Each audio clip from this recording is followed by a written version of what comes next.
Namaste. Today we will see what Bhagavad Gita says on true knowledge. It's a very important thing. All of us ask this. What is true knowledge about? There is this whole existence spread out before us. What is knowledge? Is it the knowledge of the external or is it the knowledge of our own true being? What is considered to be the highest knowledge and why? So let us see Bhagavad Gita's take on this. If you go to chapter 13 of the Bhagavad Gita, Kshetra Kshetrajna Vibhaga Yoga, there you will find the description of true knowledge. The Lord Krishna says, Kshetrajnam chapi mam vidhi sarva kshetreshu bharata kshetra kshetrajnayor jnanam yatta jnanam matam mama. Kshetrajnam chapi mam vidhi, which means know me to be the indweller in all beings. Kshetrajnam. See, kshetra means the body. Kshetrajna is the knower of that body, who's the indwelling self. And know me to be that indwelling self in all beings, the Lord is saying. So, this knowledge of the indweller and the dwelling and their connection, this is true knowledge. He says, Kshetra Kshetrajnayor jnanam yatta jnanam matam mama. So you see, usually we have knowledge of the body. That is what is called medical science actually. You have the knowledge, some knowledge of the mind, the psychological sciences. But what is this knowledge of the self? Who is the Kshetrajna? This is what is being scrutinized. All these scriptures, whether you say the Upanishads or the Yoga Sutras, they are all trying to track this. What is the core truth about the human personality and why is this knowledge important? Because it is important because, if you know everything about the external world, which is all the physical sciences, if you know everything about it and you don't know anything about yourself, what is the point? Who is it who's knowing? Whose knowledge is it? So that is why this self-knowledge, you can say it is a special fort of these sciences, the spiritual sciences.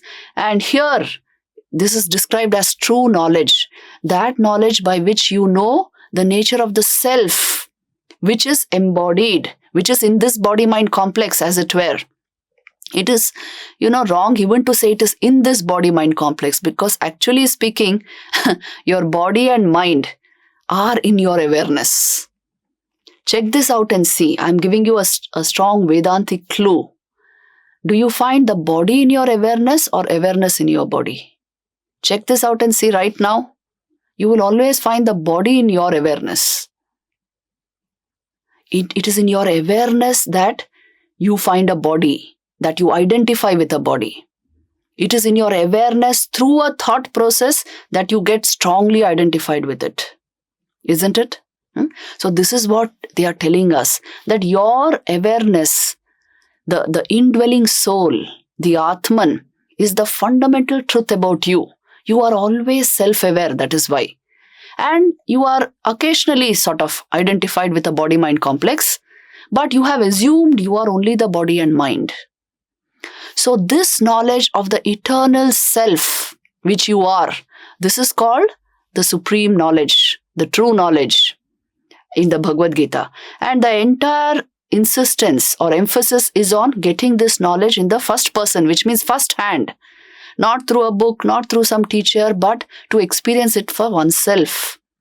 And the Lord says that I am that indwelling soul in all beings. That is, you see, this is the real nature of God, the real nature of Ishvara. That He is the indwelling self in all beings. So this you will find in the next verse which we will study here from the same chapter 13th. He says, Avibhaktam cha bhuteshu vibhaktam iva cha sthitam bhuta bhartri cha tadneyam grasishnu prabhavishnu cha. It means to say, Avibhaktam cha bhuteshu. There is one undivided principle in all the beings who appear to be different. There is something which is non-different. Avibhaktam cha bhuteshu, in all beings. Undifferentiated. vibhaktam iva cha sthitam. It appears to be differentiated because we appear to be individuals, separate individuals. So what is that thing? Bhuta bhartri cha tadneyam grasishnu prabhavishnu cha. That one is actually speaking for all beings, he is the creator, the preserver, the sustainer, and the destroyer of all beings. It is the Lord himself who dwells in your heart as the self, as the Atman. In so many ways, Lord Krishna gives this grand idea. You see, just grasping this intellectually also is so liberating. The self within us is nothing but a spark of that ultimate divine Ishvara himself. Aham Atma Gudakesha Sarva Bhutashaya Sthitaha, he will tell us later on. Which means, O Gudakesha, O Arjuna, I am the Atman which dwells within all beings. The I, when you say I, that pure I, which is untouched by anything material, which is eternal, which ever exists, which is of the nature of pure awareness, that Atman itself is nothing but Ishvara. It's a spark of the Supreme Lord. So this is what he's saying. Avibhaktam cha bhuteshu vibhaktam iva cha sthitam. I appear to be different in different beings, but it is not so. But I am that creator, sustainer, and destroyer of the universe only, dwelling in all beings as the self.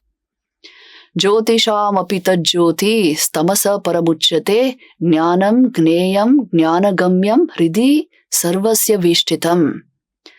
I am that Jyotisham api tad jyoti. I am the light of all lights. Here by light is meant the light of awareness. The core truth of your being is pure awareness. The Lord is saying, I am that awareness. I am the Atman. I am that Param, the highest.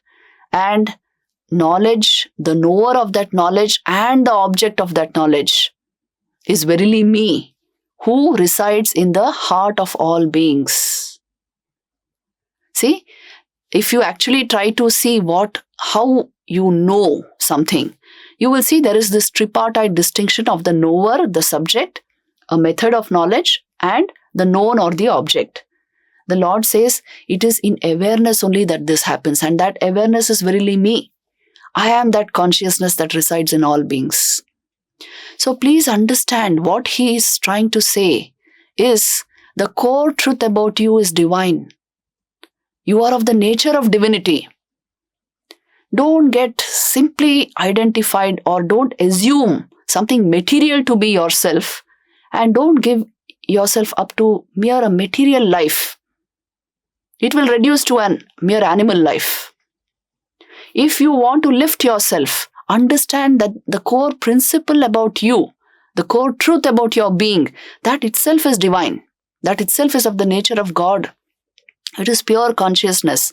It is Brahman. And that this is your real identity.